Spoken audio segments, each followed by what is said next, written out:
Parliament. Moses Kuria, as you know, is the poster child of hate speech and ethnic contempt in this country. He's a very acerbic tongue. He's a staff of legend in this country. And for the Senate to afford him an opportunity to essentially sanitize himself this morning, especially in the circumstances that he is facing a censure motion that has been brought by the minority side. That motion has not been dispensed with. We want to discuss his conduct, especially his recent unwarranted attacks on the fourth estate in this country. He has threatened members of the media. We have seen other members of the administration calling the media fraternity in this country as members of Azimio, as members of the opposition, people who are pushing propaganda on behalf of the opposition. We, as elected members, took an oath in this house to protect the Constitution at all costs. And media freedom is a key pillar of any democratic state. So for somebody who has used such vile language that we cannot even repeat here, directed at members of the press, to again be allowed to speak to members of the Senate here, and to even receive live coverage from some of your media houses, is something that is baffling to many of us. For us, we have chosen not to be party to this. We have raised objection with the Speaker. The Speaker has ruled that Moses Kuria can continue, but we will have no part in it as members of the Azimio coalition. In fact, my friends here have suggested that when such people come to this house, in addition to the security checks that are installed at Parliament there to detect metal and the other things, we need a standby alcohol team to make sure that the person appearing before us is actually sober. But personally, I have said that in the case of Moses Kuria, blaming alcohol is a misdiagnosis.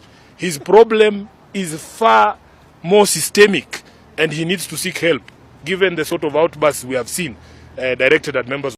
It's now very clear that some politicians, when they come on stage to speak, they're really representing somebody. We have always seen politicians give unwarranted attacks on other politicians. For example, during a funeral procession in Bungoma, where they were mourning the late mother of the Speaker of the National Assembly, that was Mr. Moses Wetangula, people were attacking each other, and particularly they attacked the governor of Trans Nzoia, Natembeya, because of what he talked about. And it's very clear that some of these people, when they come out, it's clear that they are being sent to make sure the message reaches somewhere. This time around, even the media has been attacked, citing that the media is being used to push agendas. But the same politicians who are accusing the media of pushing agendas for the opposition are still the same people who want this media coverage, and they call out pressers openly without any shame. What should the president focus on? Because we're all talking about the weight of the economy, that there's been improvement, but has there really been improvement when the poverty index shows that Kenyans are suffering even more now? We're talking about the state of security. Kenya National Commission of Human Rights says 28 people abducted are still missing. We're talking about interrelationship between government agencies. The CJ herself, Martha Koome, said her budget has reduced by 50% progressively.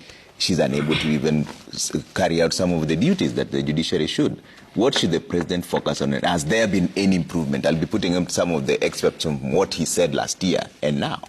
You know, today it's more painful than last year was. And just go through the litany of what Kenyans are going through today. Number one, as I speak now, there's a Kenyan who is unable to access healthcare services because Chief Shah has failed. And he was previously in NHIF that could take care of him. Number two, William Ruto has attempted to bring in Adani Group into Kenya. Adani has now been indicted by the U.S. New York court as somebody who was engaged in acts on corruption. In fact, there's now a warrant of arrest on Adani. He will find safe custody in Kenyan State House, while in the U.S. he belongs to jail. Number three, the killings of Gen Zs. We lost over 67 Kenyans killed by police officers. To date, we've not seen accountability. Not a single officer has been arraigned in court to answer for the deaths of these young people. Number four, we have abductions going on in this country. Many Kenyans have been abducted, have been forcefully disappeared, and the Kenya National Commission of Human Rights has documented all these instances of abductions and forced disappearances. Number 5, we have the botched Haiti mission. When it started, this was a US-Kenya mission, a mission that now we are told is now the burden of the Kenyan taxpayer to pay for it. We didn't have any interest in Haiti. In fact, as it is today, there is not even a single coin that we trade between Kenya and Haiti. Why should we send our police officers and spend our own money on an Haiti mission? Number 6, we have the refoulement and extradition of foreign nationals. Kenya has now turned to become a playground of foreign mercenaries who come into this country. They take anybody they want out of this country. They don't recognize our sovereignty, and the commander-in-chief does not defend the sovereignty of the people of Kenya. Number 7, we have a parliament that has failed. These parliamentarians, these ones, were cancelled by the people of Kenya on the 25th of June 2024. Just because they don't listen to the voice of the people, they don't represent the people who voted for them anymore. They now represent the executive. When Kenyans go to them and tell them, 90% of Kenyans, we reject this particular bill, these parliamentarians ignore the voices of Kenyans and decide to go the route of William Ruto or Kenya Kwanza. To them, Kenya Kwanza is greater than the people of Kenya. They've lost their mandate. Number 9, about party position. No, that's what I'm saying. To them, the party is greater than the people of Kenya. When you are sitting as a parliament, you are not sitting as a parliamentary group of a political party. You are sitting as a sovereign body that is in charge of representation, oversight, and legislation on behalf of the people, not on behalf of your political party. Number 9, we are witnessing a total collapse of the Kenyan economy as we speak today. More people are losing jobs than they are gaining. In fact, companies are all declaring, most of them are now declaring redundancies. It is actually a surprise. The only group that seems to be declaring profits are banks. And banks are declaring profits because they are trading with the Kenyan government on odious debt. They are taking illegal debts using taxpayers' money, and they come back with the same taxpayer to collect taxes to pay for those higher interest rates. Number 10 is the issue of odious debt. These ones have overseen a collection of illegal debts by the executive, where you are seeing debts being taken by Kenya government that are not applied to any particular project. And Parliament is quiet. Parliament has not even approved domestic borrowing. Parliament has not approved some of the illegal foreign debts, external debts that they are taking. And when you talk about Eurobond, that William Ruto managed to avoid the debt distress. No. What happened was Eurobond was before at 5.6% interest rate. They did a refinance at 10.5% interest rate. If you thought the problem was paying interest of 5.6, you went and took an interest rate of 10.5. It is even more. So you actually exposed the country more.